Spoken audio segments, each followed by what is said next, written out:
English की दुनिया में आप सबका स्वागत है। चलो मिलते हैं एडजेक्टिव से। जी हाँ दोस्तों, इंतज़ार की घड़ी अब ख़त्म हुई। एडजेक्टिव का न्यू वीडियो आ चुका है जिसमें मैं आपको बेहद ही आसान तरीके से एडजेक्टिव के बारे में बताऊंगा। तो एडजेक्टिव को आज समझने से पहले अगर आपने नाउन और प्रोनाउन की वीडियो अभी तक नहीं देखी है तो डिस्क्रिप्शन में लिंक गिवन है, आप उसे देख सकते हैं और नाउन और प्रोनाउन को अच्छे से समझ सकते हैं। और अब बढ़ते हैं आगे की तरफ, एडजेक्टिव को समझते हैं कि एडजेक्टिव क्या है। So welcome to this Edustep learn, let's get started the video.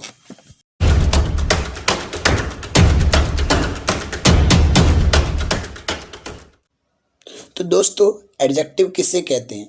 तो एडजेक्टिव कहते हैं हिंदी में विशेषण, मतलब नाउन और प्रोनाउन की विशेषता बताने वाले को ही एडजेक्टिव कहते हैं। ये हमें बिल्कुल मालूम है, पता है कि हमें बचपन से हमने यही सीखा है, इसको हमें अच्छे से मालूम पड़ गया कि क्या होता है। लेकिन क्या आपको ये मालूम है कि एडजेक्टिव का एक ट्रिक भी है जो एडुस्टेप लर्न सर अभी बताने वाले हैं? क्या आपको मालूम है कि ये ट्रिक क्या है जो आपको हमेशा के लिए याद हो जाएगा? गारंटीड देता हूँ कि आप भूलोगे नहीं कभी।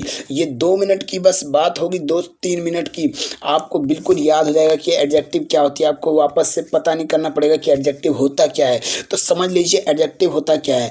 एड और जेक्टिव, एड को आप समझ लीजिए एड्स, जो भी एडवर्टीजमेंट आती है, और जो जेक्टिव है उसको सब्जेक्टिव समझ लीजिए। तो जो एड्स है, तो एड्स मतलब हम क्या समझते हैं? एड्स मतलब एडवर्टीजमेंट, किसी भी चीज़ का एडवर्टीजमेंट देते हैं, मतलब किसी चीज़ की विशेषता बताते हैं ना। तो मतलब समझ लीजिए उसकी विशेषता बता रहे हैं, मतलब एड्स मतलब विशेषता।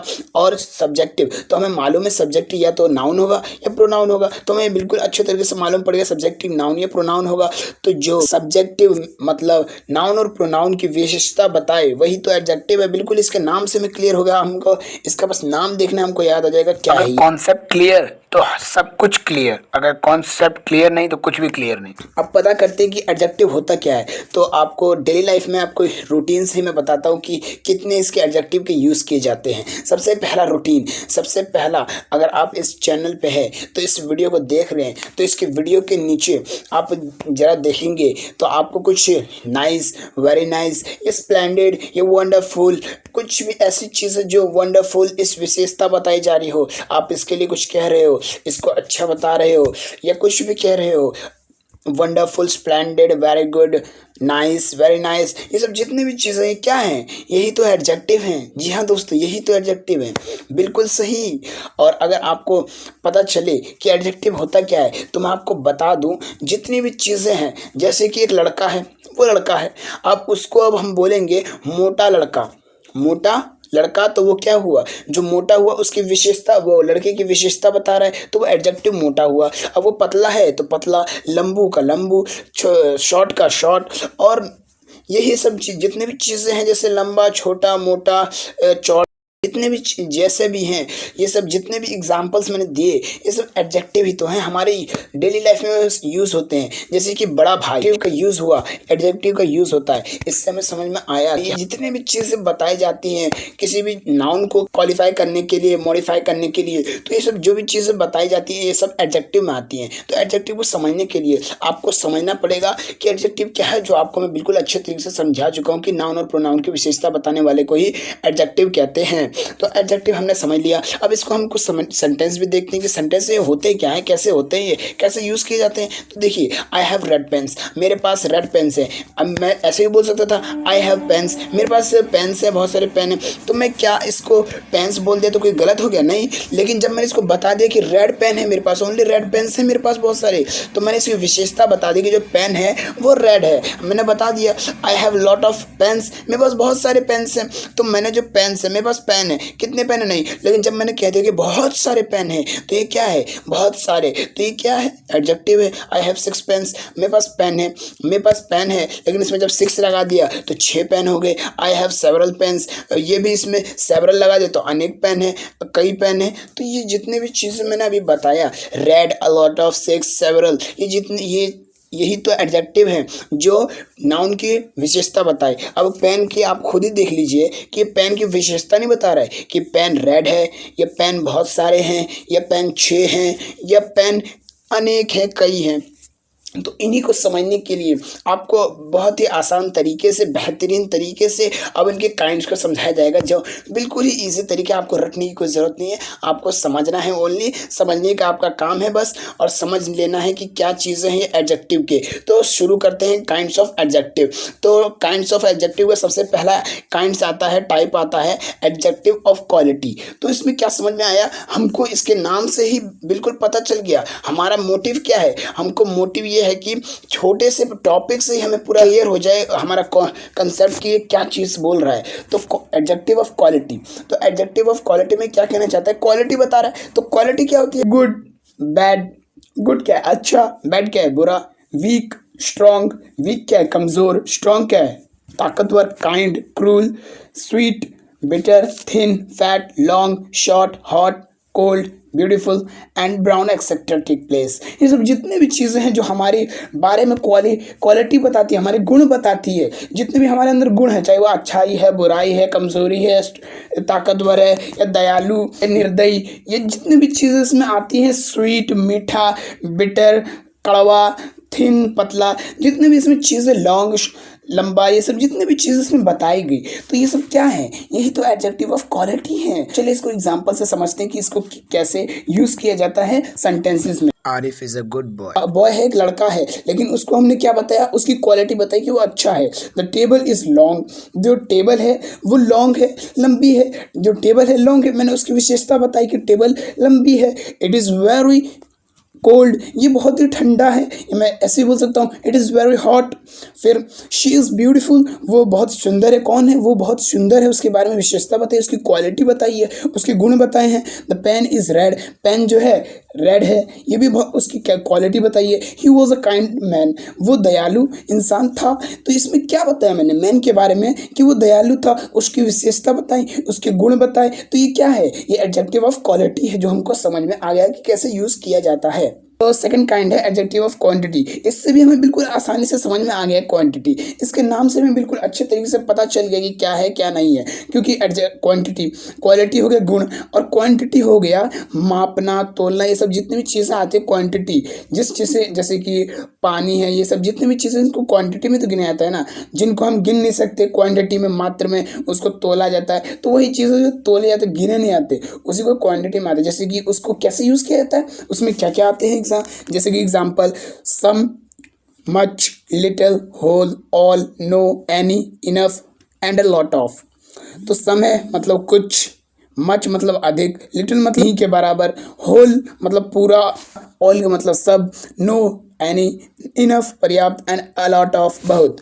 तो ये जो भी चीज़ें मैंने बताया, यही तो क्वांटिटी है, जो क्वांटिटी के लिए बताया जाता है, जिनको हम गिन नहीं सकते। क्या हम गिन सकते हैं, जैसे कि मैं एग्जांपल लेते हैं, he had enough rice, he had enough rice, उसके पास पर्याप्त राइस है, उसके पास इनफ राइस है। तो क्या हम राइस को गिनने बैठ जाएंगे, उसको इनफ, उसने क्वांटिटी के हिसाब से बताया, उसने माप तोल के जो होता है माप तोलना, उसके हिसाब से बताया कि राइस इनफ है मेरे लिए, बहुत ज़्यादा है मेरे लिए, पर्याप्त है मेरे लिए, ठीक, मेरे लिए काफ़ी है। The whole money was distributed, जो होल मनी मतलब पूरी मनी, जितना भी पूरा मनी है, मेरे पता तो है नहीं कितना मनी है क्या है, लेकिन हमने होल मनी बता दिया, पूरा मनी, तो उसको कुल मिला के क्वांटिटी के साथ हमने बोल दिया होल मनी।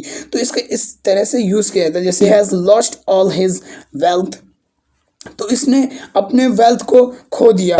ऑल इसमें क्या यूज हुआ, ऑल यूज हुआ क्वांटिटी के हिसाब से, उसने तो जितना भी धन था उसने खो दिया। He didn't eat any rice, तो वो कोई भी राइस नहीं खाता है, कोई भी राइस नहीं खाया। तो उससे हमें क्या पता चला कि कोई इंसान, कौन सा हमें क्या पता, लेकिन कोई हमने बता दिया, क्वांटिटी के हिसाब से हमने बता दिया, तो वो एडजेक्टिव ऑफ क्वांटिटी में आ गया। आपको बिल्कुल अच्छे से तरीके से समझ में आ गया होगा। लेकिन एक बात याद रखना, आपको रटना नहीं है, आपको रटना नहीं है, ओनली समझना है। क्योंकि concept is power, and concept जब तक आप क्लियर नहीं होगा तब तक आपका क्लियर नहीं होगा, कुछ भी आप समझ नहीं पाएंगे। जब तक अगर आपने कंसेप्ट अच्छे से क्लियर कर लिया, तो मैं वादा करता हूँ, मैं प्रॉमिस करता हूँ कि एडजेक्टिव आप कभी भूलेंगे। थर्ड काइंड आता है एडजेक्टिव ऑफ नंबर। तो एडजेक्टिव ऑफ नंबर, ये बात हो रही थी क्वांटिटी, जिसमें हम माप तोल की बात कर रहे थे, और इसमें फिर बात आती है एडजेक्टिव ऑफ नंबर। तो नंबर में जो भी कनेक्ट किया जाता है, जैसे कि जिस चीज़ें हम गिन सकते हैं, नंबर से पता चल रहा है कि जो हम गिन सकते हैं, तो few, no, many, some, enough, several, all, one, two, first and second. तो इसमें जो फ्यू, नो, मैनी, सम, तो ये सब तो हमने समझ में आ गया। बट सम, कुछ सम उसमें क्वांटिटी में यूज़ हुआ था और इनफ भी यूज़ हुआ था और ऑल भी यूज़ हुआ था। तो ये कैसे हो सकता है कि दोनों में ही यूज़ हो रहा है, तो हम समझेंगे कैसे? तो आपको मैं अच्छे तरीके से अभी समझाता हूँ एग्जाम्पल दे के कि कैसे हो सकता है। देखिए, ही हैड टू हॉर्सेस, उसके पास दो घोड़े हैं। ये तो हमें समझ में आ गया कि उसके दो घोड़े हैं, हमने गिन लिया। ये नंबर है, हमने गिन लिया कि 2 हॉर्सेस है, तो अच्छे से तरीके से हमें मालूम पड़ गया। लेकिन जब हमें बात आती है ऑल की, कि ऑल तो उसमें भी यूज़ हुआ था सब के लिए, लेकिन फिर हम कैसे समझ पाएंगे कि ऑल और इसमें क्या डिफरेंस है? तो आप समझ लीजिए, ऑल मैन मस्ट डाई, सब आदमी को मरना ज़रूर है।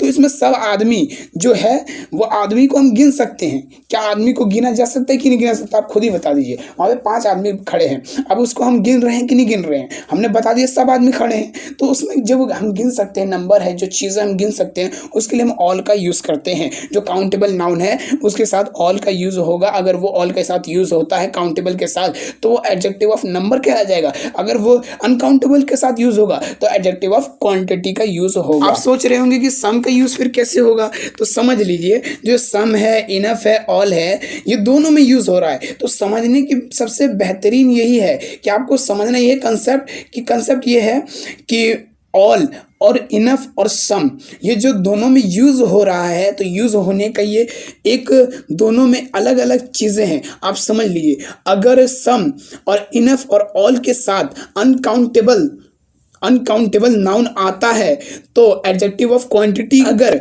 वो काउंटेबल के साथ यूज होता है तो वो एडजेक्टिव ऑफ नंबर कहा जाएगा। बात आती है, अब कुछ बात करते हैं कुछ ऐसी चीज़ों की जिसमें डिफरेंशिएट बताया जाएगा, जिसमें आपको बहुत ही दिक्कत होगी समझने में कि ये कैसे हो सकता है। तो आपको बड़े आसानी से समझा देता हूँ, डिफरेंस के साथ ही समझाऊंगा कि हम फोर्थ काइंड पे पहुँचते हैं, जिस काइंड में आपको समझने के लिए बहुत ही आसान तरीके से बताता हूँ, डिमॉन्स्ट्रेटिव एडजेक्टिव। अच्छा, हमने आपको याद आ रहा होगा कि डिमॉन्स्ट्रेटिव एडजेक्टिव तो हमने डिमॉन्स्ट्रेटिव प्रोनाउन भी पढ़ा है, तो इन दोनों में अलग क्या है? तो इसमें देख लीजिए, this, that, this, those and such, बिल्कुल एग्जाम्पल भी सेम है, तो इसको कैसे यूज़ किया जाएगा? दिस, दैट, दिस, दोस है, बस एक सच अलग है, तो इसमें कैसे यूज़ किया जाएगा वैसे समझ में नहीं आया। तो आप समझ लीजिए कि आपको एक ही बताता हूँ, एक ही वेपन बताता हूँ। अगर आपने उस वेपन का यूज़ किया तो आप कोई भी एग्ज़ाम हो, कॉम्पिटिटिव एग्ज़ाम हो, कोई भी स्कूल एग्ज़ाम हो, कोई भी कहीं पे भी कोई भी एग्ज़ाम हो, आप वहाँ पे वो वेपन से उस क्रैक कर सकते हैं, उस वेपन से आप पूरी एग्ज़ाम को क्रैक कर सकते हैं। तो उस वेपन का मैं बताता हूँ कि वो वेपन क्या है। तो आप समझ लीजिए डिमॉन्स्ट्रेटिव एडजेक्टिव। आप ये मत समझिए डिमॉन्स्ट्रेटिव प्रोनाउन डिमॉन्स्ट्रेटिव एडजेक्टिव में क्या अंतर है। आप ये समझिए कि डिमॉन्स्ट्रेटिव क्या होता है। डिमॉन्स्ट्रेटिव हमें बिल्कुल अच्छे तरीके से मालूम है, हमने प्रोनाउन में पढ़ा था कि किसी भी चीज़ को पॉइंट आउट करने के लिए डिमॉन्स्ट्रेटिव का यूज़ किया जाता है, ठीक है। और अगर एट हैंड के लिए हो तो दिस दैट का यूज़ होता है, मतलब नज़दीक के लिए, और फार अवे मतलब दूर के लिए हो दैट दोस का यूज़ होता है, और फिर उसी में यूज़ किया जाता है। तो हमें ये बिल्कुल अच्छे तरीके से मालूम पड़ गया डिमॉन्स्ट्रेटिव का किस लिए यूज़ किया जाता है। लेकिन हम बात करते हैं प्रोनाउन और एडजेक्टिव में क्यों यूज़ होता है। तो प्रोनाउन में यूज़ इसलिए होता है कि प्रोनाउन में इसका यूज़ किया जाता है, अगर आप समझ लीजिए प्रोनाउन के आगे अगर कोई दिस और दैट है, अगर उसके आगे नाउन आ जाता है तो वो प्रोनाउन नहीं रहेगा, बल्कि वो एडजेक्टिव हो जाएगा। जैसे कि आप समझ सकते हैं, this man will guide you, तो दिस क्या है? दिस के बाद आप समझिए डिमॉन्स्ट्रेटिव, आप इसको ना प्रोनाउन समझिए ना एडजेक्टिव। अब आगे देखिए कि मैन है, मैन क्या है? एक नाउन है। तो हमें क्या पता चला? नाउन की विशेषताएं बता रहा है, नाउन से पहले आ रहा है, तो ये हमें पता चल गया कि ये दिस है, दिस के बाद में जो दिस है, अगर उसके बाद में नाउन आता है तो वो प्रोनाउन हो ही नहीं सकता, क्योंकि प्रोनाउन का खुद चीख चीख के बोलता है, वो खुद ही चीख चीख के बोल रहा है, मैं नाउन के स्थान पर आता हूँ, नाउन के प्लेस पर आता हूँ। तो ये कैसे हो सकता है कि नाउन के उसके बाद में फिर नाउन आ जाए? ये हो नहीं सकता। तो प्रोनाउन खुद चीख चीख के बोलता है, मैं नहीं हो सकता वो। तो एडजेक्टिव बोलता है ये मैं हूँ। नाउन जब उसके बाद आता है तो एडजेक्टिव बोलता है कि ये जो दिस है ये और कोई नहीं, ये एडजेक्टिव का ही है।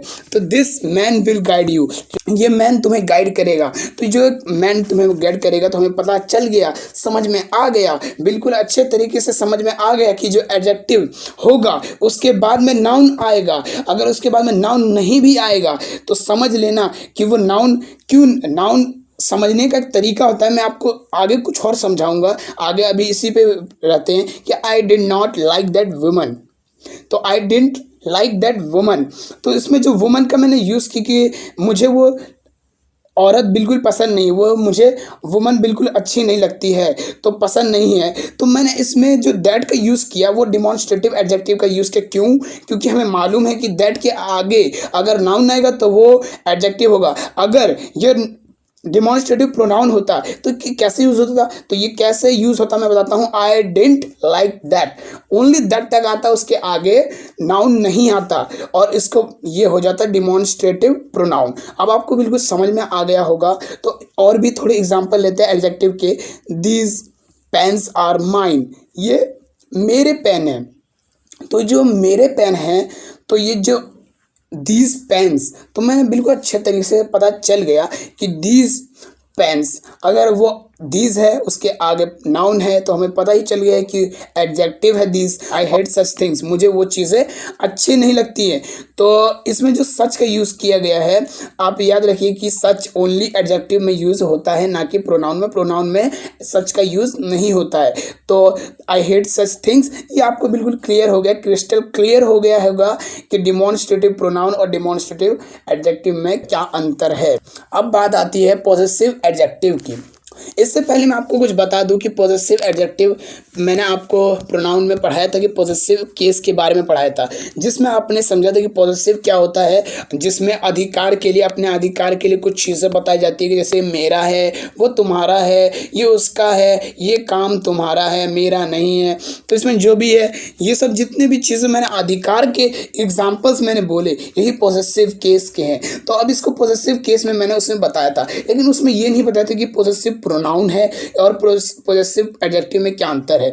लेकिन अब मैं बताता हूं कि पॉजेसिव प्रोनाउन और पॉजेसिव एडजेक्टिव में क्या अंतर है। तो आप समझ लीजिए कि जो पॉजेसिव प्रोनाउन है उसमें जब भी यूज़ होगा प्रोनाउन, तो बिल्कुल आप याद रखिएगा कि प्रोनाउन यूज़ होने से पहले, तो देखिए दोस्तों, जो पॉजेसिव केस है उसके दो टाइप्स होते हैं, एक पॉजेसिव प्रोनाउन और एक पॉजेसिव एडजेक्टिव, जो मैंने आपको प्रोनाउन के केस में बताया था, लेकिन आपको अच्छे तरीके से समझाया नहीं था, क्योंकि समझाने के लिए मुझे एडजेक्टिव का भी यूज़ करना होता, जिसके लिए आपको समझने के लिए एडजेक्टिव भी मालूम होना चाहिए था। तो इसलिए मैंने अब उस वक्त नहीं समझाया, उस वक्त पूरा अच्छे तरीके से नहीं बताया था, ताकि आपको कन्फ्यूज़न ना हो। इसलिए मैंने एडजेक्टिव में, जब प्रोनाउन आपने अच्छे तरीके से पढ़ लिया है, तो अब एडजेक्टिव में हम आ गए हैं कि एडजेक्टिव में आप समझाएंगे कि इन दोनों में डिफरेंस क्या है। तो आप समझ लीजिए प्रोनाउन में क्या क्या आते हैं। तो प्रोनाउन में आते हैं mine, ours, yours, his, hers, theirs. तो जो भी है mine, ours, yours, his, hers, theirs आए, ये सब यूज़ किस तरह होते हैं, जैसे कि आपको समझा देता हूँ। दिस बुक इज़ माइन, तो ये बुक मेरी है, तो इसमें जो माइन का यूज़ हुआ ये प्रोनाउन के लिए यूज़ हुआ, लेकिन जब इसको एडजेक्टिव के तौर पे यूज़ किया जाएगा तो ये होगा दिस इज़ माई बुक। तो जिसमें दिस इज़ माई बुक, तो माई बुक, माई, अगर माई है, माई एडजेक्टिव है, तो हमें समझ में आ गया कि ये पॉजेसिव है। पॉजेसिव के आगे नाउन आ गया है तो हमें बिल्कुल अच्छे तरीके से क्रिस्टल क्लियर है। अगर उसके बाद नाउन आता है तो वो क्या है, वो एडजेक्टिव है, तो हमें पता चल गया कि वो एडजेक्टिव है। तो ऐसे यूज़ किए जाते हैं, माई का यूज़ किया जाता है, our, your, his, her, its, their, ये सब पॉजेसिव एडजेक्टिव में यूज़ किए जाते हैं, जो हमें अच्छे तरीके से मालूम पड़ गए कैसे यूज़ किए जाते हैं। जैसे कि हम एग्जांपल ले सकते हैं, this is my school, this is your school, this is our school, this is his school, this is her school, तो दिस इज़ देयर स्कूल। ये जितने भी चीज़ें हैं, तो जो भी मैंने यूज़ किए, my, your, our, his, her, their, ये जितने भी चीज़ें मैंने यूज़ किए, ये सब क्या है, यही तो एडजेक्टिव है। आपको पता है कि पॉजेसिव है, अगर उसके आगे, अगर कुछ उसके आगे यूज़ किया जाएगा, क्या, अगर उसके आगे नाउन यूज़ किया जाएगा तो हमें मालूम है कि वो क्या होगा, वो एडजेक्टिव होगा, तो ये पॉजेसिव एडजेक्टिव हुआ। लेकिन जब हम यूज़ करेंगे दिस बुक इज़ माइन, ये बुक मेरी है, तो इसमें जो मेरी यूज़ हुआ माइन, तो माइन के आगे तो कुछ नहीं है, ना ही माइन के आगे कुछ लगेगा, ना ही सेंस हो रहा है कि आगे कुछ लग सकता है, तो ये क्या होगा, तो ये माइन जो होगा पॉजेसिव प्रोनाउन होगा। अब तो आपको समझ में आ गया होगा कि पॉजेसिव प्रोनाउन और पॉजेसिव एडजेक्टिव में क्या अंतर है। अब जैसे हम माय मदर, हम ज़्यादातर यूज़ किसका करते हैं, हम ज़्यादातर यूज़ हम पोजेसिव एडजेक्टिव का ही यूज़ करते हैं। अगर आप समझ सकते हैं कि दिस इज़ माय बुक, तो इसमें दिस इज़ माय बुक, तो दिस क्या है, एक प्रोनाउन है, ठीक है, और इज़ माय बुक, तो माय क्या है, एक एडजेक्टिव है। लेकिन जब इसको माइंड को, जब माइंड लिया जाएगा, जब पोजेसिव प्रोनाउन का यूज़ किया जाएगा, तब दिस बुक इज़ माइंड, तो दिस जो होगा वो डिमॉन्स्ट्रेटिव प्रोनाउन नहीं होगा बल्कि डिमॉन्स्ट्रेटिव एडजेक्टिव हो जाएगा, क्योंकि हमें मालूम है कि दिस है डिमॉन्स्ट्रेटिव है, उसके आगे नाउन आ गया है, तो वो हो ही नहीं सकता प्रोनाउन, वो एडजेक्टिव ही होगा, जो हमें अच्छे तरीके से मालूम पड़ गया है कि किसे क्या कहते हैं। और फिर बात आती है डिस्ट्रीब्यूटिव एडजेक्टिव्स। डिस्ट्रीब्यूटिव एडजेक्टिव्स क्या होते हैं, तो देखिए डिस्ट्रीब्यूटिव एडजेक्टिव आपको समझने के लिए मैंने आपको प्रोनाउन में इसलिए नहीं समझाया था क्योंकि उसमें बेसिक से समझाया था ताकि आपको समझ में आ जाए, क्योंकि मैं आपको कंफ्यूज नहीं करना चाहता था, क्योंकि आपको समझाना मेरा काम, आपको कंफ्यूज करना मेरा काम नहीं है। तो देखिए डिस्ट्रीब्यूटिव एडजेक्टिव होता है जिसमें डिस्ट्रीब्यूट किया जाता है, मतलब 4-5 लोग हैं, उनमें से एक को बोला मैंने, उनमें से कुछ को बोल दिया, तो एक को बोल दिया, तो उसमें से एक को बोला, तो उसी के लिए यूज़ किया जाता है डिस्ट्रीब्यूटिव एडजेक्टिव, डिस्ट्रीब्यूटिव प्रोनाउन। तो दोनों में अंतर ये है कि आप समझ लीजिए, तीनों में यूज किया जाता है each, every, either and neither.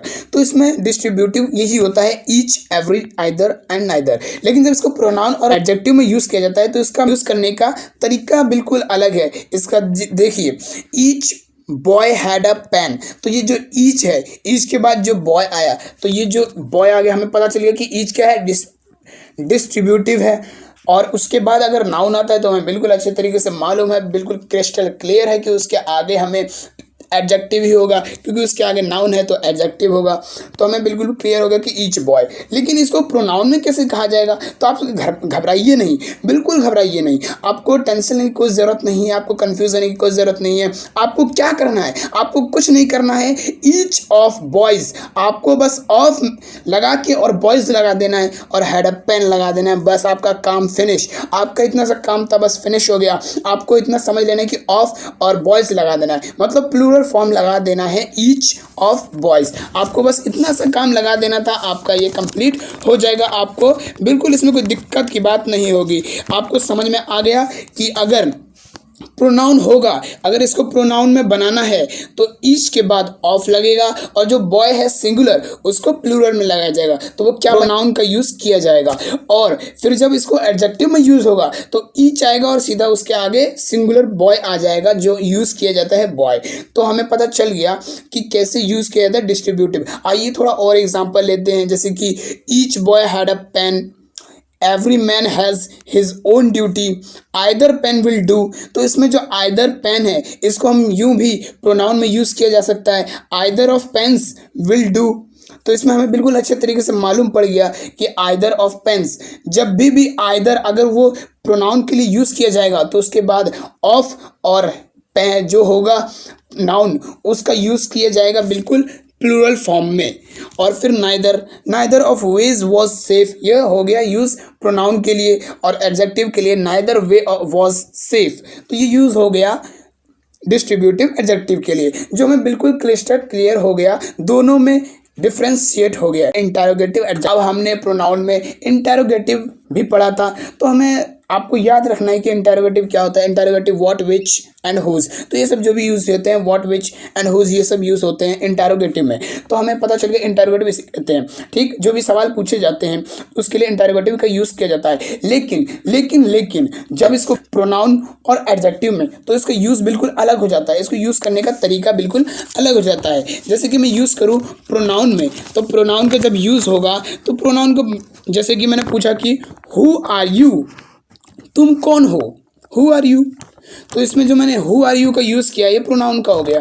तो इसमें बिल्कुल आसान तरीके से हमें पता चलिए कि क्या पूछा जा रहा है। लेकिन जब इसको एडजेक्टिव में पूछा जाएगा तो हमको बिल्कुल अच्छे तरीके से मालूम है कि अगर उसके आगे नाउन आएगा तो वो एडजेक्टिव की, what questions did the teacher ask, कौन से क्या क्वेश्चन टीचर ने पूछा, तो हमने पता चल गया कि क्या पूछा। तो जो क्वेश्चन है, व्हाट क्वेश्चन, व्हाट क्या इंटरोगेटिव है, और उसके आगे नाउन का यूज़ हुआ, तो वो क्या है, वो हो गया adjective. Which book is yours, तुम्हारी बुक कौन सी है, तो जो विच का यूज हुआ बुक के साथ, तो ये जो बुक के साथ यूज हुआ तो ये इंटेरोगेटिव एडजेक्टिव हो गया। लेकिन जब ये प्रोनाउन के साथ यूज होगा, जब प्रोनाउन के साथ, तो विच इज योर बुक होगा। तो आपको बिल्कुल अच्छी तरीके से समझ में आ गया। अगर इंटेरोगेटिव जो भी है, इंटेरोगेटिव है, डिस्ट्रीब्यूटिव है, पॉजेसिव है, डिस्ट्रीब्यूटिव है, डिमॉन्स्ट्रेटिव है, इनमें जो भी अगर उसके आगे नाउन आता है तो उसके आगे सीधा नाउन आता है तो उसके आगे वो एडजेक्टिव होगा। और अगर डिस्ट्रीब्यूटिव की तरीके से होगा तो उसमें ऑफ और प्लूरल फॉर्म लगेगा, जो मैंने आपको बता चुका हूँ। तो आप समझ चुके हैं कि अगर इंटेरोगेटिव हो, डिस्ट्रीब्यूटिव हो, पॉजेसिव हो, डिमॉन्स्ट्रेटिव हो, ये सब जितनी भी चीज़ें हैं, अगर उसमें प्रोनाउन और एडजेक्टिव में डिफरेंस देखना है तो आपको देखना है कि उसके आगे उसके बाद में नाउन है या नहीं। नाउन होगा तो एडजेक्टिव, नहीं होगा तो प्रोनाउन। अब कुछ बात आती है नाउन से रिलेटेड, प्रॉपर एडजेक्टिव। तो प्रॉपर एडजेक्टिव क्या है, जैसे कि आपने नाउन की वीडियो में, आपने बेसिक नाउन की वीडियो में आपने देखा था कि नाउन की पहला ही होता है प्रॉपर नाउन। प्रॉपर नाउन मतलब जिसका पर्टिकुलर नाम हो, किसी का भी पर्टिकुलर नाम, उसी को ही प्रॉपर नाउन कहा जाता है। फिर उसी से बनता है प्रॉपर एडजेक्टिव। तो प्रॉपर एडजेक्टिव समझने के लिए आप अच्छे से समझ लीजिए कि इसके एग्जांपल्स मैं देता हूँ थोड़े से। He is an Indian student, वो भारतीय विद्यार्थी है। तो मैंने जो भारतीय का यूज़ किया ये क्या है, ये प्रॉपर बता दिया मैंने, प्रॉपर पर्टिकुलर बता दिया कि कौन सा स्टूडेंट है, वो भारतीय स्टूडेंट है। मैंने प्रॉपर बता दिया वो इंडियन स्टूडेंट है। वैसे इंडियन फार्मर्स आर ऑनेस्ट, तो जो इंडियन फार्मर्स, कहाँ के फार्मर्स, इंडियन फार्मर्स, भारतीय फार्मर्स, भारतीय किसान ईमानदार हैं, तो ऑनेस्ट हैं। ये जो मैंने बताया इंडियन फार्मर्स, अगर ये इंडियंस यूज़ किया जाता है, ये किस लिए यूज़ किया, प्रॉपर एडजेक्टिव के लिए यूज़ किया गया है। वैसे American English is different from British English, तो अमेरिकन ये क्या हुआ, अमेरिकन क्या हो गया, प्रॉपर नाउन, और इसके आगे अगर नाउन आ रहा है तो ये प्रॉपर एडजेक्टिव का यूज़ हो गया। और फिर उसके बाद हमने ब्रिटिश, तो ब्रिटिश भी बिल्कुल ऐसे ही यूज़ हो रहा है कि ये प्रॉपर नाउन है और उसके आगे इंग्लिश एक नाउन है तो उसके साथ यूज़ हो रहा है, तो ये प्रॉपर एडजेक्टिव हो गया। अब जैसे कि do you like the European culture, क्या आपको यूरोपियन कल्चर पसंद, यूरोपियन कल्चर, तो ये जो यूरोपियन है ये क्या है, कि ये क्या है, ये है प्रॉपर नाउन, और कल्चर क्या है, एडजेक्टिव। तो अगर कुछ भी है, डिमॉन्स्ट्रेटिव, इंटेरोगेटिव, प्रॉपर, जो भी ये चीज़ें जितने भी अभी मैंने पढ़ाए हैं, उसके आगे अगर नाउन आता है तो वो एडजेक्टिव है, नहीं आता है तो प्रोनाउन है। हमें बिल्कुल अच्छे तरीके से समझ में आ गया एक्सक्लेमेटरी एडजेक्टिव। तो हमें बिल्कुल अच्छे तरीके से मालूम है कि एक्सक्लेमेटरी क्या होता है। जो भी चीज़ें हमारे एक्सप्रेशन से अचानक से निकलती है उसी को एक्सक्लेमेटरी से यूज़ किया जाता है। एक्सक्लेमेटरी इसलिए उसी को यूज़ किया जाता है। और एडजेक्टिव के लिए अगर यूज़ हो रहा है तो उसमें फिर व्हाट का यूज़ होता है, ओनली व्हाट का यूज़, फॉली, व्हाट एन आइडिया। तो व्हाट एन आइडिया जो ये है कि आइडिया है, तो ये बिल्कुल एक्सक्लेमेटरी सेंटेंस से निकला। तो जो एक्सक्लेमेटरी सेंटेंस से निकला इसी को ही बोला जाता है, क्या बोला जाता है, एडजेक्टिव। क्योंकि हमें मालूम है कि व्हाट क्या है, व्हाट एक एक्सक्लेमेटरी वही है, एक्सक्लेमेटरी के लिए यूज़ किया जाएगा। और एन आइडिया, तो ये जो आइडिया ही क्या है, ये नाउन है। व्हाट अगर एक्सक्लेमेटरी है उसके आगे कोई नाउन आता है तो वो एडजेक्टिव होगा। तो अब बात आती है कि इनको समझने के लिए हम कुछ एक्सरसाइजेस का यूज़ करते हैं ताकि हमको और अच्छे से समझ में आए कि ये क्या क्या चीज़ें बोलना चाहता है, क्या क्या चीज़ें कैसे समझ सकते हैं। तो समझने के लिए आपको मैं कुछ एग्जाम्पल्स देता हूँ जो आपको समझने चाहिए। So he was an old man, वो बूढ़ा आदमी है। तो इसमें हमें बिल्कुल अच्छे से तरीके से समझ में आ गया कि जो मैन है उसकी विशेषता बता रही है कि वो बूढ़ा है। तो ओल्ड क्या है, हमें याद करो, मैंने क्या बताया था, बिल्कुल सही। अगर उसके बारे में क्वालिटी बताई जा रही है, वो बूढ़ा है, तो वो क्या है, एडजेक्टिव ऑफ क्वालिटी है। फिर नेक्स्ट सेंटेंस आता है सम बॉयज़ आर कमिंग टुडे। तो जो सम बॉयज़ है आर कमिंग टुडे, तो बताइए जो सम बॉयज़ के बारे में बता रहे, कितने बॉयज़ के बारे में बता रहे, कुछ बॉयज़। तो हमने याद किया तो क्या याद किया था कि एडजेक्टिव ऑफ नंबर सम के साथ यूज़ होता है, एडजेक्टिव ऑफ नंबर। अगर इसमें अनकाउंटेबल के साथ यूज़ होगा तब ये होगा एडजेक्टिव ऑफ क्वांटिटी, और अगर ये काउंटेबल के साथ यूज़ होगा तो ये एडजेक्टिव ऑफ नंबर होगा, जो हमें बिल्कुल अच्छे तरीके से मालूम पड़ गया है।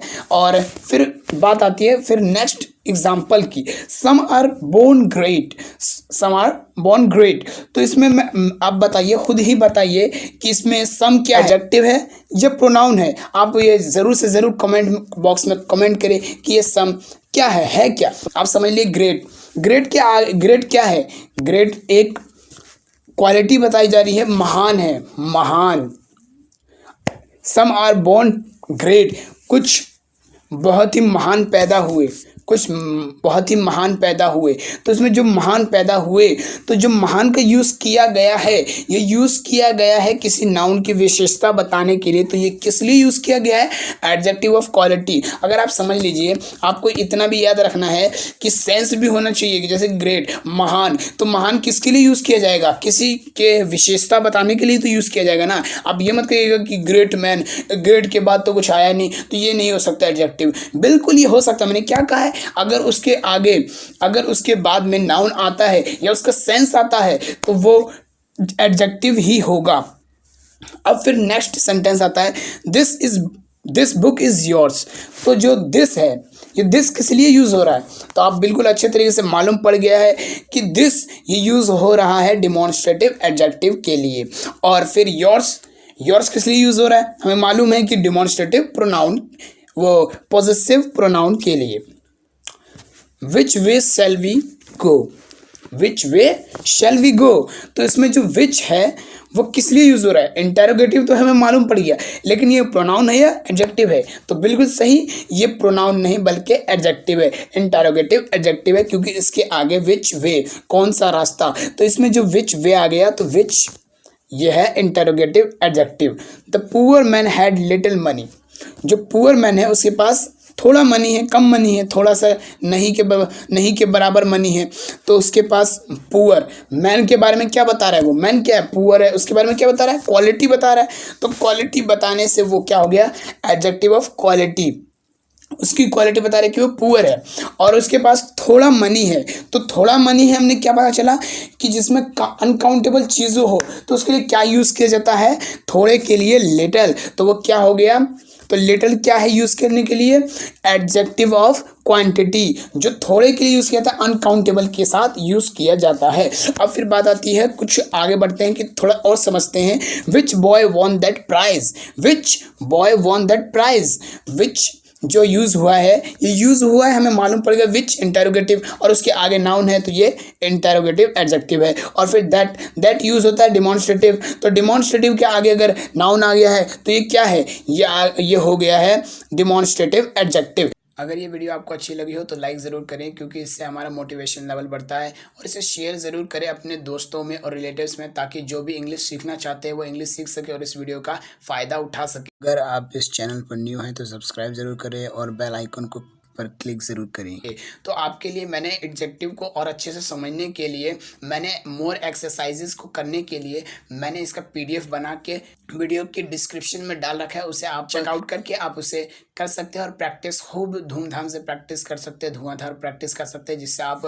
एडजेक्टिव को बहुत ही अच्छे तरीके से समझ सकते हैं। और कोई भी कॉम्पिटिटिव एग्ज़ाम हो, कोई भी एग्ज़ाम हो, आप उसे क्रैक बड़ी आसानी से कर सकते हैं। तो आपको प्रैक्टिस ज़रूर करनी है। तो PDF गिवन है नेक्स्ट वीडियो के लिए। Get to be ready.